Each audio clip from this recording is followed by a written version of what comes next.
ನಾನಿದಿಷ್ಟು ಕಸ ನೋಡ್ಲಿ ನಿಮಗೆ ಬುಟ್ಟಿ ತರಬೇಕು ಅಂತ ಇದ್ದೆ, ಅಷ್ಟೇ ನೀವೇ ಬಂದ್ಬಿಟ್ರಲ್ಲ, ಯಾಕೆ? ನಮ್ಮ ಊರ ಮುಂದಿನ ಹೊಲಕ್ಕೆ ಇಂದು ಸರ್ವೆ ಆಫೀಸರ್ ನಮ್ಮ ಹೊಲಕ್ಕೆ ಬರುತ್ತಿದ್ದಾರೆ. ಅದಕ್ಕಾಗಿ ಅವರಲ್ಲಿ ದಯಮಯ ಕೇಳಿಕೊಂಡು ಬದುವಿಗಾಯಿಸಲಂತ ಬಂದೆ. ನೀರಾವರಿ ಕಾಲುವೆ ಬಂದು ರೈತರ ಬವಣೆ ಕಳೆಯುತ್ತದೆ ಅಂದ್ರೆ ಅದು ಸಂತೋಷವೇ ಸರಿ. ಆದ್ರೆ ಅದು ನಮ್ಮ ಫಲವತ್ತಾಗಿರೋ 8 ಎಕರೆ ಜಮೀನಿಗೆ ತ್ರಿಕೋನಾಕಾರವಾಗಿ ಸುತ್ತುವರೆದ್ರೆ ಇದು ದುಃಖನೇ ಅಲ್ವೇ ಸ್ವಾಮಿ? ದುಃಖವಾಗುತ್ತದೆ ಎಂದರೆ ಬಿಡುಗಡೆ ಇಲ್ಲ ಸೀತಾ. ಕೆಳಗಿನ ನಮಗೆಲ್ಲ ನೀರಾವರಿ ಭೂಮಿ ಆಗಬೇಕಾದರೆ ಮೇಲಿನ ಅದೆಷ್ಟೋ ಹಳ್ಳಿಗಳು ಮುಳಗಿ ಲಕ್ಷಾನು ಲಕ್ಷ ಎಕರೆ ಭೂಮಿ ಮುಳಗಿ ಜಲಾವೃತಗೊಂಡಿವೆ. ಈಗ ಅವರದೆಂತ ಭೀಕರ ಪರಿಸ್ಥಿತಿ ಗೊತ್ತಾ? ಏನಾಗಿದೆ ಸ್ವಾಮಿ? ಮುಳಗಿದ ಆಸ್ತಿಗೆಲ್ಲ ಸರ್ಕಾರ ಹಣ ಕೊಟ್ಟು ಬೇರೆ ಕಡೆ ಮನೆ ಕಟ್ಟಿಸಿಕೊಂಡಿದ್ದೇನು ನಿಜ. ಆದರೆ ಅದರಲ್ಲಿ ಕೆಲ ಜನ ಭೂಮಿ ಹಿಡಿದುಕೊಳ್ಳದೆ ಕಂಡ ಎಂಡ ಅರಣ್ಯ ನಾಶಕ್ಕಾಗಿ ಬಲೆ ಬಿದ್ದು ಇದ್ದ ಹಣವನ್ನು ಕಳೆದುಕೊಂಡು ಓಚಿ ಜೂಜು ಇಸ್ಪೇಟ್ ಇಂಥ ಕೆಟ್ಟ ಚಟಕ್ಕೆ ಬಲಿಯಾಗಿ ಇದ್ದ ಹಣವನ್ನು ಕಳೆದುಕೊಂಡು ಎಂಡರು ಮಕ್ಕಳು ಕೂಲಿಲ್ಲದೆ ಸಾಯುವಂತಾಗಿ ಕೊನೆಗೆ ಎಂಡರು ಮಕ್ಕಳು ನೇಣು ಹಾಕಿಕೊಂಡು ಸತ್ತು ಹೋಗಿದ್ದಾರೆ. ಕೆಲವರು ಭೂಮಿ ಸಿಗದೆ ಗುಡ್ಡುಗಾಡುಗಳಲ್ಲಿ ಮನೆ ಕಟ್ಟಿಸಿಕೊಂಡು ದುಡಿಮೆ ಇಲ್ಲದೆ ಮುಗಿಲನ್ನೇ ನೋಡುತ್ತಿದ್ದಾರೆ. ಈ ರೀತಿ ಐತೆ ಆ ರೈತರ ಪರಿಸ್ಥಿತಿ. ಅದರಲ್ಲಿ ಕೆಲವೊಬ್ಬರು ಪ್ರಜ್ಞಾವಂತರಾಗಿ ಸರ್ಕಾರ ನಿಗದಿಪಡಿಸಿದ ಜಾಗೆಯನ್ನು ಬಿಟ್ಟು ತಮ್ಮ ನಂಟಸ್ಥರಿದ್ದಲ್ಲಿಗೆ ಹೋಗಿ ಎಂಟೆತ್ತು ಕಟ್ಟಿಕೊಂಡು ಬಂಡ ರೈತರು ಆಗಿದ್ದಾರೆ. ಸ್ವಾಮಿ, ಅವರವರ ದೈವ ಯೋಗದಲ್ಲಿ ಇದ್ದಂತೆ ಅವರಿಗೆ ಸುಯೋಗ ಬಂದೇ ಬರುತ್ತೆ. ಅವರ ಬಗ್ಗೆ ನೀವೇಗೆ ಇಷ್ಟೊಂದು ಯೋಚನೆ ಮಾಡ್ತಾ ಇದ್ದೀರಿ? ಬಿಸಿಲಿನಿಂದ ಬಾಯಾರಿ ಬಂದಿದ್ದೀರಿ, ನಿಮ್ಗೋಸ್ಕರ ನೀರು ತರ್ತೀನಿ ತಾಳಿ.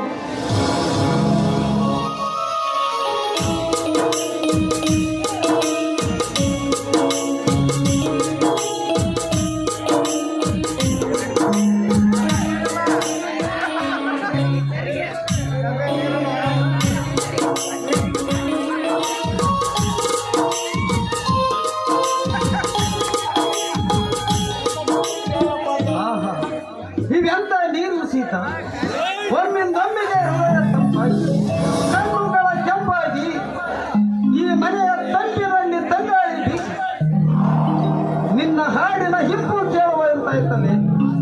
ಬಾ ಸೀತ ಬಾ, ಎದೆ ಒಪ್ಪಿಸಿ ಆಡಲು ಈ ಪ್ರೇಮ ಗೀತೆ.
ಸಿದ್ದರಾಮನ ಮನೆ ಅಂದ್ರೆ ಇದೆ ಏನ್ರಿ? ಹೌದು ಸಾಹೇಬರೇ, ನಾನೇ ಸಿದ್ದರಾಮ. ಹಾ, ತಾವು ಯಾರು?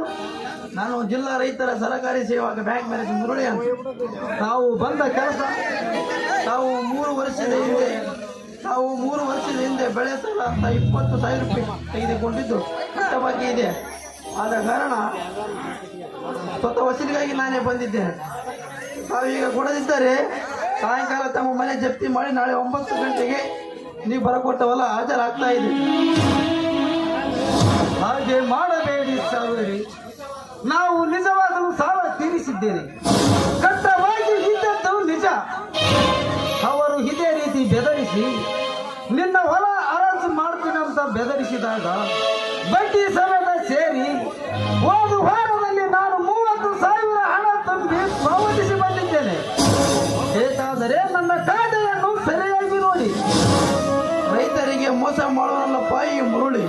ರೈತರ ಕಷ್ಟ ಏನು ಅಂತ ನನಗೆ ಚೆನ್ನಾಗಿ ಗೊತ್ತು. ಹಿಂದಿನ ಬ್ಯಾಂಕ್ ಮ್ಯಾನೇಜರ್ ಕ್ಯಾಶರ್ ಕೂಡಿ ಇದೇ ರೀತಿ ಎಷ್ಟೋ ಜನರಿಗೆ ಮೋಸ ಮಾಡಿ ವರ್ಗಾಯಿಸಿಕೊಂಡು ಹೋಗಿದ್ದಾರೆ.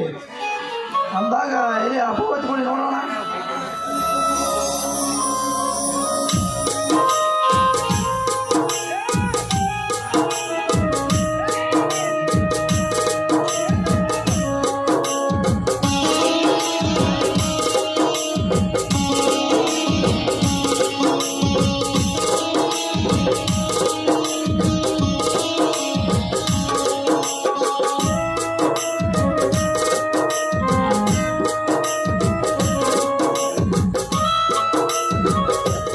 ಸರಿ, ತೆಗೆದುಕೊಳ್ಳಿ ಸರ್.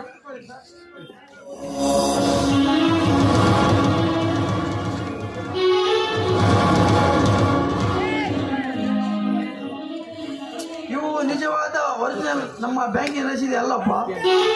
ಡೂಪ್ಲಿಕೇಟ್ ರಸೀದಿ ಕೊಟ್ಟಿದ್ದಾರೆ ನನಗೆ. ಆಗ ನಿಮ್ಮ ಸಾಲ ತೀರಿಲ್ಲಪ್ಪ. ಸಾಹೇಬರಿ, ಈ ಮಾತು ನಿಜವೇ? ನಾನೇಕೆ ಸುಳ್ಳು ಹೇಳಲ್ಲಪ್ಪ. ಇದೇ ರೀತಿ ಜನರಿಗೆ ಮೋಸ ಮಾಡಿ ಬಂಗಾರ ಹಾಕಿ ನಾನೇ ಸ್ವತಃ ತಿರುಗುತ್ತಿದ್ದೆ. ಸೀತಾ, ಬರಗಾಲದ ಭೀಕರತೆಗೆ ತುತ್ತಾಗಿ 2 ಎತ್ತು ಮಾರಿ ಸಾಲ ತುಂಬಿದರು. ಮತ್ತೆ ತುಂಬುವಲ್ಲಾಯಿತೆ ಹೇ ಕಂಡೇಶ್ವರ, ನಿನಗಾದರೂ ಸರಿ ಕಾಣಿಸುತ್ತದೆ ಬಾಯಿ ರೈತನ ಬಾಯಿ. ಸಮಾಧಾನ ಮಾಡ್ಕೊಳ್ಳಿ ಸ್ವಾಮಿ, ಸಮಾಧಾನ ಮಾಡ್ಕೊಳ್ಳಿ. ಕೈ ಚಾರಿ ಮಣ್ಣು ಪಾಲಾಗಿರೋ ತುತ್ತಿಗೋಸ್ಕರ ಎಷ್ಟು ಬೆಕ್ಕಿ ಹತ್ತರೋ ಏನು ಪ್ರಯೋಜನ? ಇಡೀ ಜಗತ್ತೇ ನಮ್ಮ ಹೆಗಲ ಮೇಲೆ ಸವಾರಿ ಮಾಡ್ತಾ ಇರಬೇಕಾದ್ರೆ ಅದು ನಮ್ಮ ಪಾಲಿಗೆ ಖಂಡಿತವಾಗ್ಲೂ ವಿಷಯವೇ ಸರಿ. ಅಂದಾಗ ನೀವು ಸಮಾಧಾನ ಮಾಡ್ಕೊಳ್ಳಿ. ಇಲ್ಲ ಸೀತಾ, ಇಲ್ಲ. ಅಷ್ಟೇ ಅಲ್ಲ ರೀ. ಹಾಗಾದ್ರೆ ನನ್ನ ಮೈದುನಿಗೆ ಹೇಳಿ ಇವರ ಸಾಲವನ್ನ ತೀರಿಸಿದ್ರಾಗತ್ತೆ. 2 ದಿನ ಕಾಲಾವಕಾಶ ಕೇಳಿ ಕಳಿಸ್ಕೊಡಿ ಇವರನ್ನ. ನಾನು ಹೇಳುವುದರಲ್ಲಿ ಏನಿದೆ ಬಿಡಿ, ನಾ ಇನ್ನು ಬರುತ್ತೇನೆ.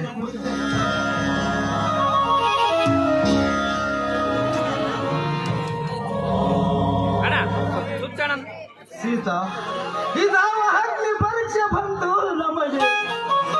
ನನ್ನ ತಮ್ಮ ಬಂದು ಕೇಳಿದರೆ ಏನೆಂದು ಎಲ್ಲರಂಥವನಲ್ಲ ನನ್ನ ಮೈದುನ. ಎಷ್ಟೇ ಆದ್ರೂ ಅವನು ನಂಬಿಗಸ್ತ ಪ್ರಾಣಿ.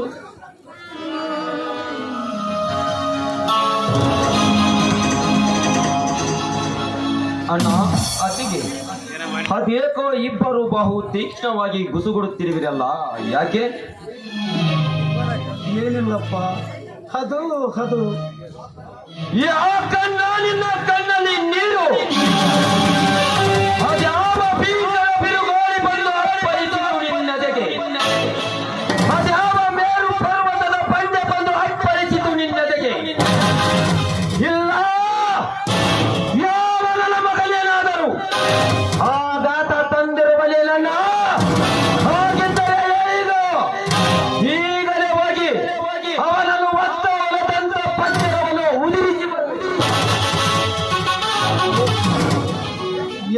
ತಮ್ಮ.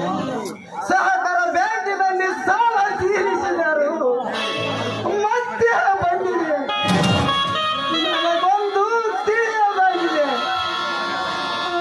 ಅವನ್ಯಾರವ ದಟ್ಟ ಸುಳ್ಳೆ ಮಗ, ನಿನ್ನ ಬಗ್ಗೆ ಸಾಲ ಕೇಳಲು ಬಂದಿರುವವನು. ತುಂಬಿಸಿಕೊಂಡ ವ್ಯಕ್ತಿ ಡೂಪ್ಲಿಕೇಟ್ ಪಾವತಿ ಕೊಟ್ಟು 50 ಜನರಿಗೆ ಮೋಸ ಮಾಡಿ ಲಕ್ಷಾಂತರ ರೂಪಾಯಿ ಗುಳುಂ ಮಾಡಿ ವರ್ಗಾಯಿಸಿಕೊಂಡು ಹೋಗಿದ್ದಾನಂತೆ. ನೀನು ಸಮಾಧಾನ ಮಾಡಿಕೊಳ್ಳೋಣ, ಅದಕ್ಕೆಲ್ಲ ನಾಲಿದ್ದೇನೆ. ನಿನಗೆ ಮೋಸ ಮಾಡಿದ ವ್ಯಕ್ತಿ ಯಾವ ಊರಿಗೆ ಹೋಗಿ ಅಡಗಿಕೊಂಡು ಕುಳಿತರೂ ಸರಿ, ಅವನನ್ನು ಎಡೆಮುರಿ ಕಟ್ಟಿ ತಂದು ಅವನಿಂದ ಸಾಲ ತೀರುತ್ತೀನಿ. ನೀನು ಚಿಂತಿಸಬೇಡ.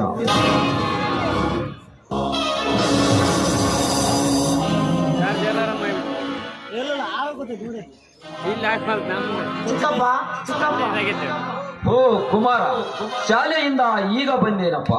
ಶಾಲೆ ಹಿಂದೇಕೆ ಬೇಗ ಬಿಟ್ಟಿತು? ಕನಕಗಿರಿ ಜಾತ್ರೆಗಾಗಿ ಸ್ಥಳೀಯ ರಜೆ ಕೊಟ್ಟಿದ್ದಾರೆ ಚಿಕ್ಕಪ್ಪ. ಎಂತ ಜಾಣ ಮರಿಯಪ್ಪ ನೀನು.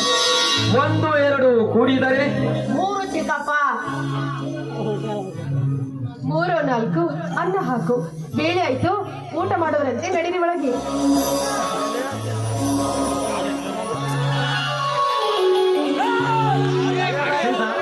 ಇದೇ ಸಂತೋಷದ ಸಮಯದಲ್ಲಿ ನಾವೆಲ್ಲರೂ ಕೂಡಿ ಒಂದು ಮಧುರವಾದ ಗೀತೆಯನ್ನು ಹಾಡೋಣ.